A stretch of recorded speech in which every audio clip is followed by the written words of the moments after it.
someone tell me where I belong, where I should go?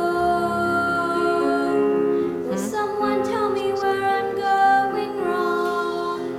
I need to know.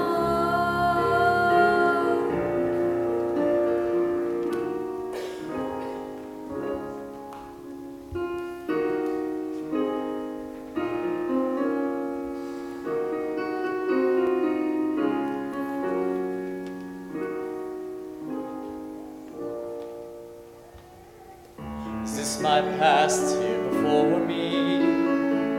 Is this my story unfolding? It's all here to discover everything that I am. Can this be what I've been seeking?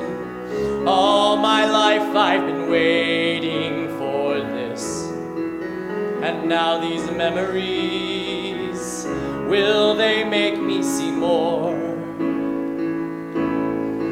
Ooh, I wanna know where I belong. I wanna know where I came from. I wanna know the reason why I'm here, the way I am, feeling the things I feel. Is this my family? Can it really be them that I see? My father and mother, and in her arms, can it really be me? All these emotions I can barely control, 'cause the family I had is not the family I know. Ooh, and I gotta know where I belong. I gotta know where I came from. I gotta know the reason why I'm here, the way I am, feeling the things I feel. These spirits calling me, familiar voices haunting, disappearing, taunting me. This is the choice I must make, 'cause I know where I belong.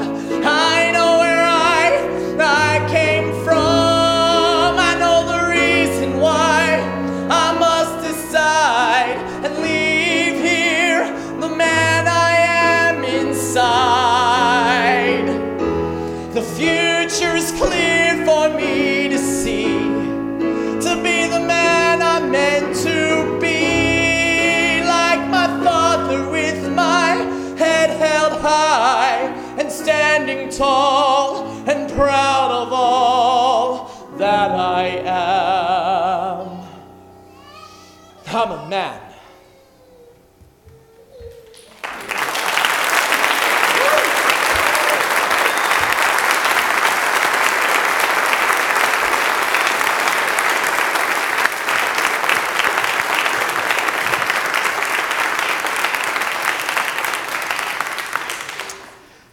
At this point, the sermon's pointless. Let's just move on to the baptism.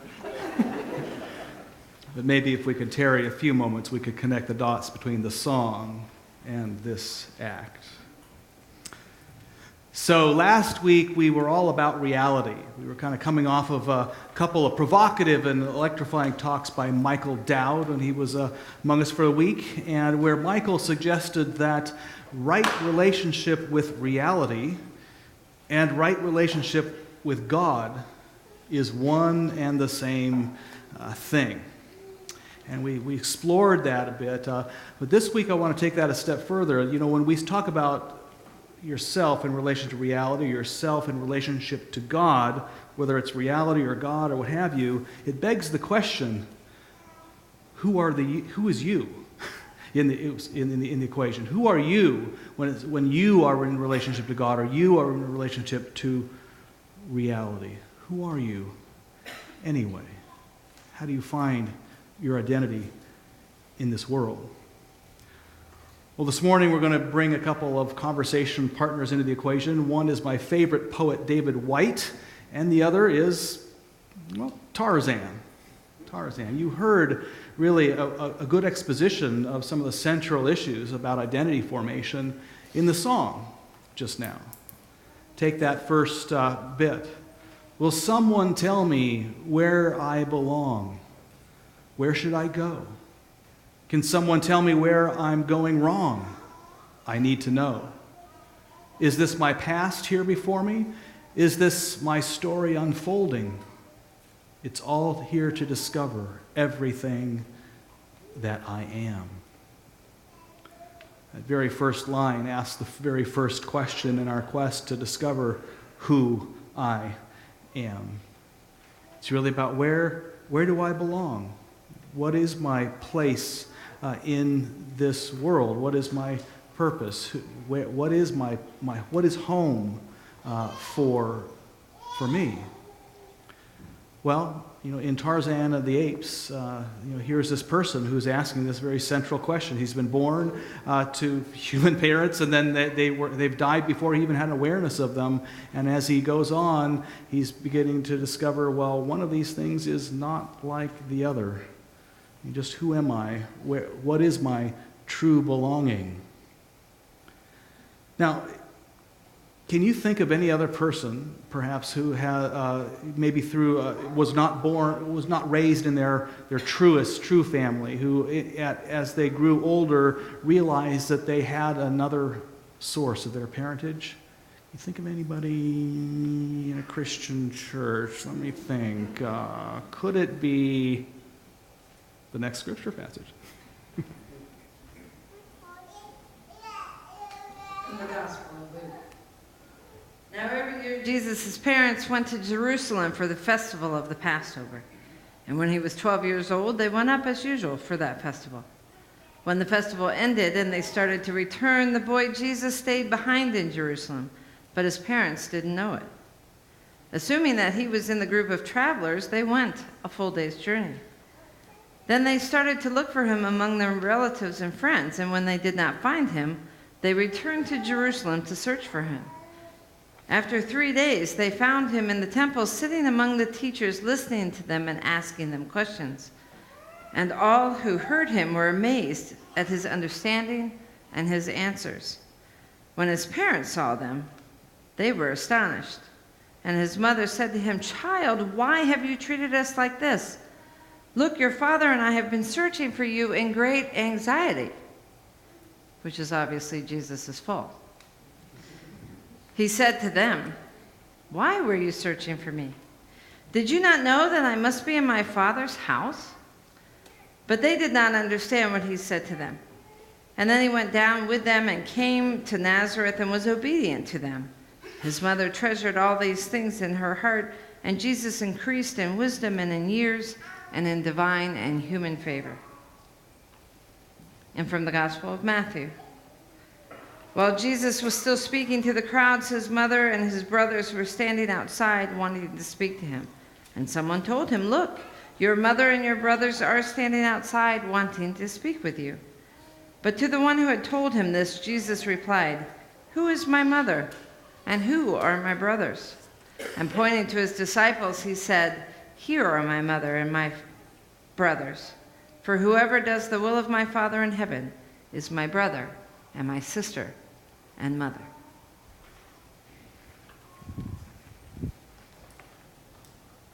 Don't you kind of feel sorry for Jesus' parents once in a while? I mean, really consider the angst they must have gone through. I mean, we just heard in the children's moment just, an uncovering of a small amount of the angst that we feel with normal kids. We put them on the bus to go to kindergarten for the first time, and they're not going to come back the same kid, right? They'll come back a different child. Something in their awareness has grown, and with something of their awareness growing, there's always a letting go, too, something that you've been maybe attached to. It's almost like breathing, right? They draw their first breath, and if they're going to draw a deeper breath, they have to do what? Let go of something, and then take a larger breath. There's no expansion without letting go of something. And our kids go off to kindergarten and they come back and they're a little bigger, but something's also been let go of. We sense that. Imagine Jesus' family. The growing, the expanding, and the letting go. David White reflects on the struggle of parenthood this way. He says, one of the difficulties of parenting is that you're constantly attempting to relate to someone who is not there anymore. You're related to the yesterday kid or the last year kid. He says they are growing so quickly, and you have this internal heartbreak that they are growing away from you, and they are no longer the person who needed you in every facet of their life. So there are tremendous dynamics that are attempting to stop the child from growing. And I can tell you firsthand that it doesn't stop when the kid gets to be 18 and leaves the house. He's still like, oh, my little girl, right? They're growing. They're becoming different people. Wonderful, hopefully, but still different than the one that you knew the day before or the year before. He says that when I find that, it's also difficult from the child's perspective. When we're going to expand, you've got to let go. You've got to breathe out of that old stuff, and you've got to expand into that new self. So it's scary for the kid, too. Mike reflects that I find that when you investigate the way you are in the world, when you're really asking that question of who am I, you will find that you are actually afraid of the necessary central conversation. You're afraid to face up to this, who am I for real? What is the basic challenge of my life? What do I need to get out of this world? What is that central conversation that I uniquely need to have with this world so that when I leave this world, I can feel like it was worth my time being here? What is that conversation? We're actually afraid of that conversation. And it's because it leads to some kind of disappearance or death. A kind of falling away of what is extraneous and emerging of a kernel that is not yet fully known inside of you. It's a center which is as much unknown to you as the outer world. In many ways, it is a mystery to you, too. White continues, there are great parts of us that are rightly afraid of that confrontation and that presence, partly because as soon as that presence has made itself known, then enormous parts of you are going to disappear, and they're not going to be wanted anymore.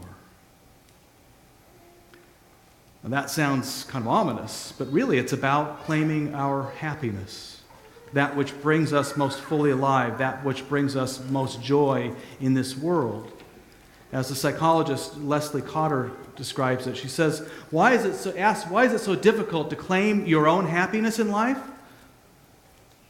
Why is it so difficult to claim your own happiness in life? Well, the way she answers the question, it's because if you did claim your happiness, then large parts of you would be immediately unemployed. They'd have to go off and be retrained to do something else. Now, this isn't just a kind of a don't worry, be happy kind of philosophy. Just claim your bliss and don't worry about the rest. Actually, the route to happiness tends to involve some central challenge. A challenge that actually matters to you a lot. And probably the reason for that is because we absorb ourselves in so many little things that are completely off to the side of what really matters to us. Think about what percentage of your day is spent doing that which you could really give a rip about. That's really not connected to who you are centrally. Sometimes having a central challenge, what it does is it becomes so pressing that you have to let go of all that little stuff. You have no choice anymore. To let go and be on about your business, your true business. You get happy then. You let go of all that other stuff. You start living more centrally to the core of who you are. As the mystic Meister Eckhart put it, You must go out of yourself, particularly that part of yourself that wants to hang on to all those little details, so that God can come into you. You have to breathe out in order to breathe in. Every step forward is a step towards our happiness, but it also involves a death that must take place, a letting go in order to grab or to claim and embrace a greater reality. Now, the next line of that song asks the next important question when we've kind of been struggling with where do I belong. It's really that next question comes to us is where, not just simply where am I to be, but where am I to go? And it's really that when we ask where should I go, we're not really asking about a physical location. It's really about what am I to be about in this world? What am I to be doing with my life? How am I to be spending my time in that which matters most centrally to that conversation that I'm trying to have with life?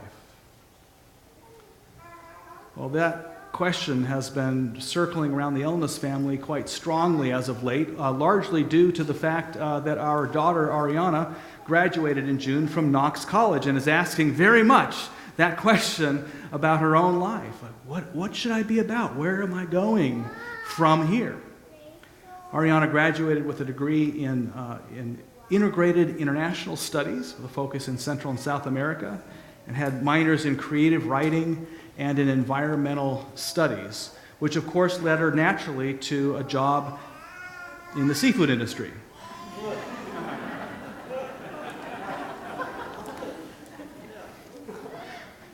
A seafood industry that specializes in Alaska seafood, but it's based in Galesburg, Illinois, of course, where she went to school. It's actually started an upstart company started by her favorite professor, environmental studies professor.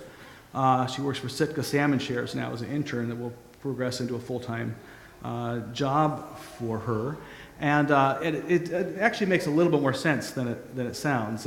Sitka Salmon Shares is one of those a growing number of companies that is really striving for a higher degree of environmental sustainability, and they work on kind of one of those models like you see increasingly in agriculture, where people will give a portion of money directly to a farmer, usually who's local and organic, in exchange for a percentage of their crop. Well, they're doing the same thing with salmon, working with a small group of fishermen using the highest sustainable practices and also the highest quality practices to then provide seafood. So it kind of taps into Ariana's sustainability environmental interest. But she's very much asking, though, I mean, that's not all she's about. She's asking, where is this job taking me? What is my course? What is my direction? And in this, David White is, once again, I think, helpful. He says one thing that the poetic tradition, and I would add the scriptural tradition, is really good about and very compassionate about, is that it doesn't matter how much you know, really. It doesn't matter how much you know, really, around the specifics of your future life. And thank God, right? I mean, how much of us really know the specifics of our future life? The poetic tradition, the scriptural tradition says, you know what? It's okay. You don't have to know. Here's what matters. Is as long as you can feel that gravitational pull, as long as you can speak it, give voice to what that pull is, then you're on your way home. Then you know all you really need to know. So as Ariana is exploring that question of where am I headed, we're encouraging her to ask about those gravitational pulls in her own life. There's one other source of gravitational pull that's pretty directly related to what she's doing. She kind of started out early with a connection to the seafood industry. That's Ariana above the salmon with her parents at age 1 in Kodiak, Alaska. And Melanie and I were working in the seafood industry. So she's got that connection, but she has more. There's more going on with Ariana than just kind of a history with seafood.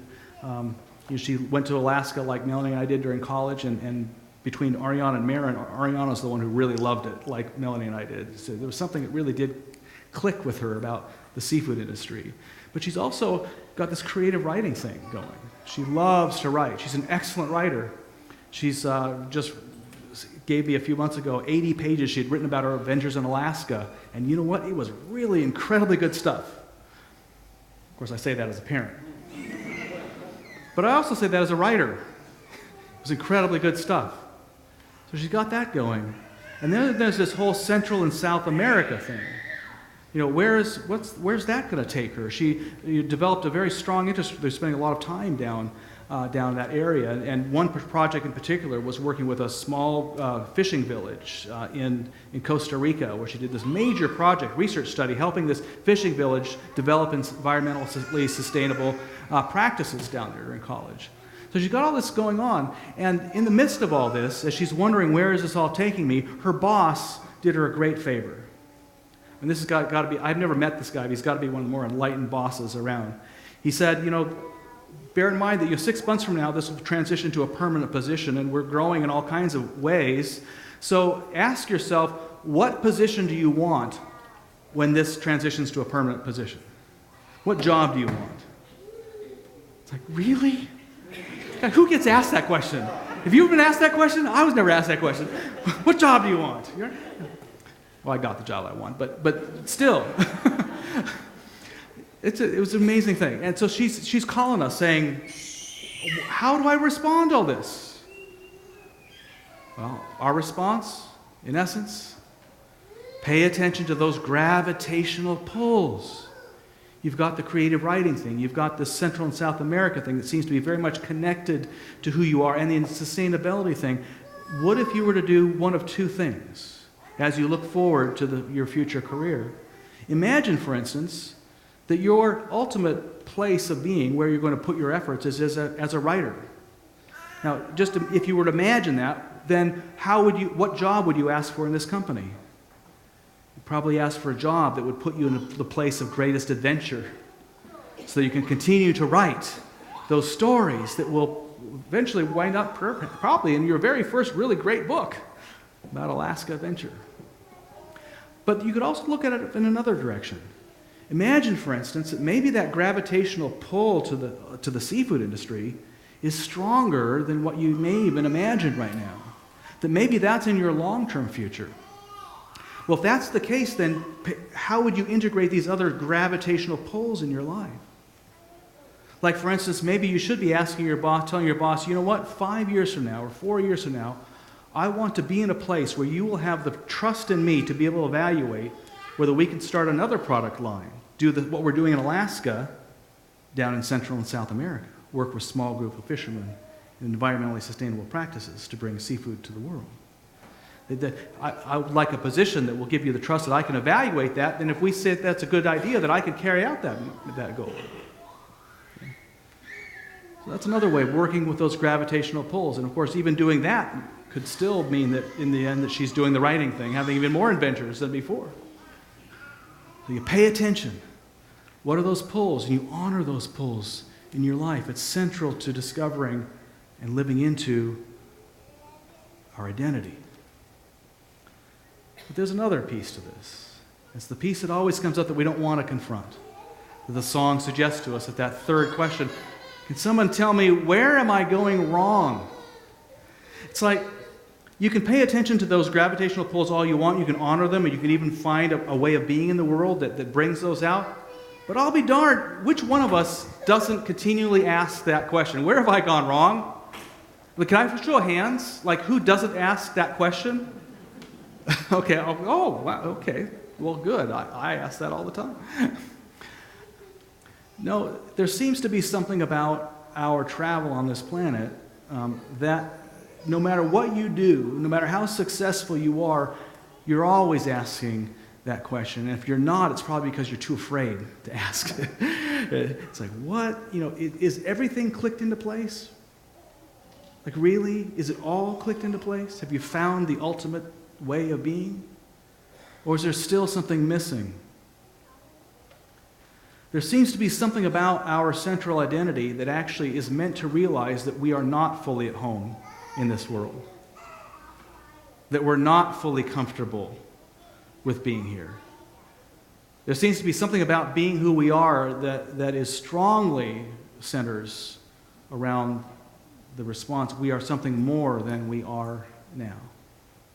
And that this world could be something more than it is now. As David White reflects, the interesting dynamic is that sometimes you only understand your conversation through exile and feeling really far away from yourself and your world. Sometimes, in fact, the key to maybe not everything, but a whole lot of it, isn't even solving that exile thing. It's simply giving voice to it, articulating it. It's like if you could articulate your specific exile precisely, then it all changes. You are free even if you are still struggling. Years ago, a Taoist philosopher who actually grew up Irish, he was Terence James Shanus Gray, changed his name to Wei Wu Wei, articulated the exile that all of us experience this way. He asks, why are you unhappy? Why are you unhappy? And then he does us the pleasure of answering that question for us. He says, because 99.9% of everything you think and everything you do is for yourself. And there is none. And there is none. Meaning, there is no such thing as you as an individual. We grow in community with others. We only ever understand our identity in this world in relationship with others. In fact, there is really no point in our life where we know ourselves only as ourselves, is there? When we take that first breath, we are already in relationship with others, and it just goes on. It is a great myth in Western civilization that we are the myth of rugged individualism. We can just be our own person. There is only we in this. And we struggle far more than we ever realize. We struggle more than we ever need to until we realize that I am as much a we as anything else. Which means that your struggles matter to me on a personal level because you and me are related and I and you are related. And so we begin to have a new relationship with life that brings us into fuller understanding of our identity when we get this. Now, this was clarified to me in a very profound movie I saw this last week. I don't normally go to, Marvel Comics remake videos, but I was really depressed. I just seen this movie earlier. There was this documentary about genocide, massive genocide in Indonesia in the 60s, and I need a break. I need a lighthearted something, so I'm going to Guardians of the Galaxy, go. So I did. Guardian of the Galaxies is about this kind of ragtag group of people who were just kind of thrown together as a result of some struggle. You got the green woman on there. That's Gamora. She's from this planet that's ruled by powers that have really huge anger management issues. Want to blow up everything. They got the raccoon, Rocket the raccoon there, who's a thief, and his partner, this tree-looking guy, Groot, behind the human guy. And the human guy, that's Peter Quill. He was abducted as this is kind of a Tarzan thing right here. I mean, he was abducted as a youth child right after his last parent dies, and so he's now grown up in the universe. And then you got Drax the Destroyer, whose family was destroyed by Gamora's anger management people. So they are kind of all thrown together, and to make a long story short, I mean, they're just really, really selfish and cynical, and it's really funny, though. Great film.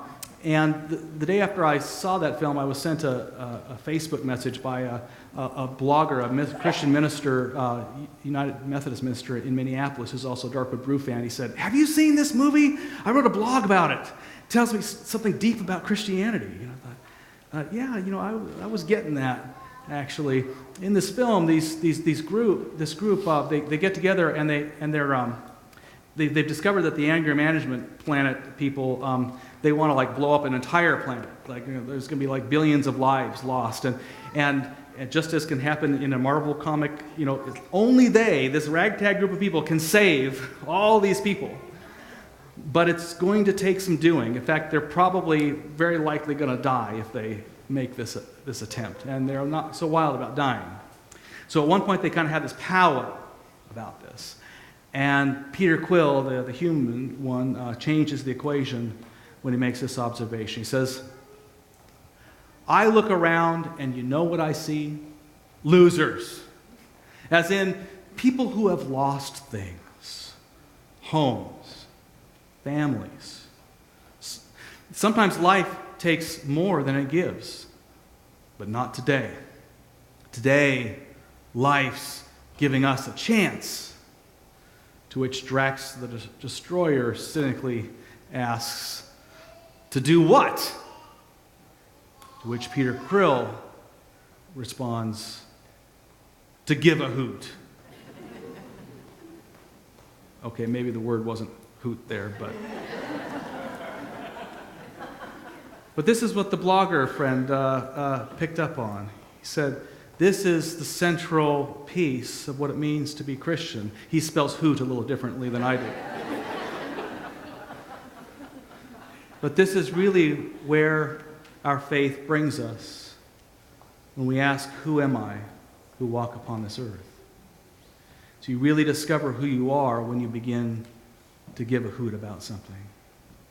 And when we pray the Lord's Prayer every week, saying, Our Father who art in heaven, hallowed be thy name. What's the next line? Thy kingdom come, thy will be done on earth as it is in heaven. Do you think you can pray that prayer without God then leading you to give a hoot about something? Amen. Amen. And when you give a hoot about something, it also necessarily brings you into something else. Something that Charlie Peters knew well. Charlie being a very good friend to many of us who we lost this week at age 92. Charlie was this incredible man. We'll have a chance to kind of reflect on his life on Thursday at 11 o'clock here. But I sat next to Charlie at most of the men's breakfast for the last 6 years. And one of the things I really love about Charlie is his mind was always on, always thinking about life, and really about that whole quest of life. And who are we? What are we about? What are we doing here? And Charlie gave a hoot. And had come into his own sense of identity through giving a hoot about a whole lot of things. One of the great things he did at age like 87, 88, was at that age, he'd spent like 5 years building with Barry Larson a low-income housing complex at 18th and Q. I mean, at age like 87, 88, Charlie's still doing stuff like this. He gave a hoot about something. But Charlie also was a collector of all kinds of quotes about life, and one of his favorites came from Alan Bozak, who was actually an incredibly great theologian, it still is a great theologian, who became kind of on the world map during the apartheid struggles in South Africa. And Alan Bozak there's this great quote that Charlie had collected from him, and it goes like this. When we go before God, God will ask, where are your wounds? Where are your wounds? And we will say, I have no wounds. And God will ask, was there nothing worth fighting for?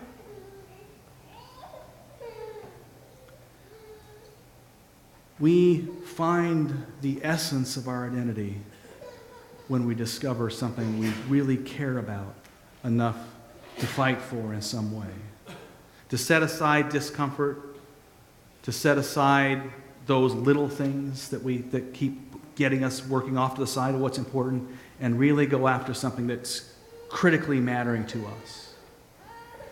All great literature contains that central question. What is worth fighting for? Anyone that we ever become aware of that has a distinct identity in the world discovers something that is worth fighting for.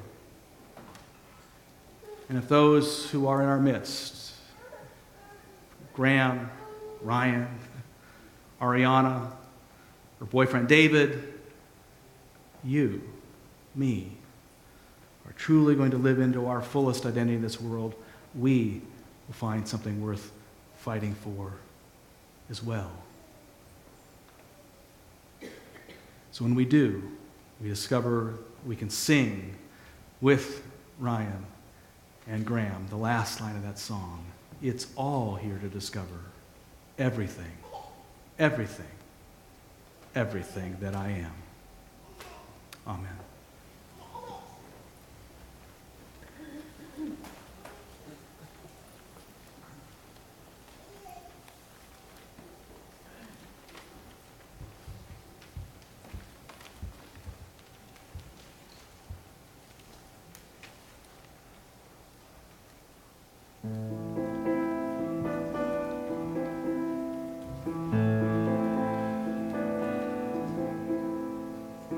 Will someone tell me where I belong, where I should go?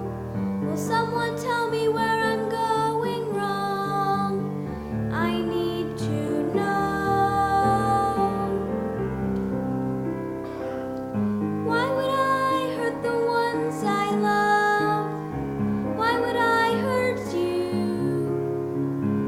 If I can't be what he wants of me, what am I to do?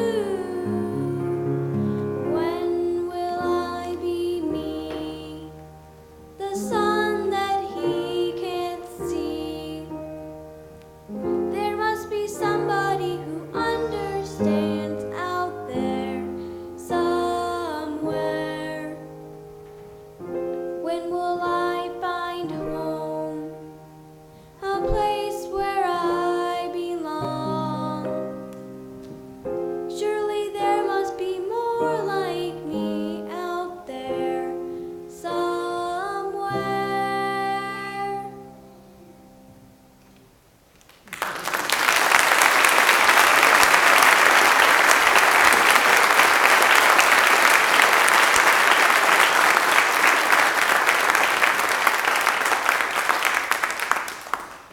Now we invite the Schultz family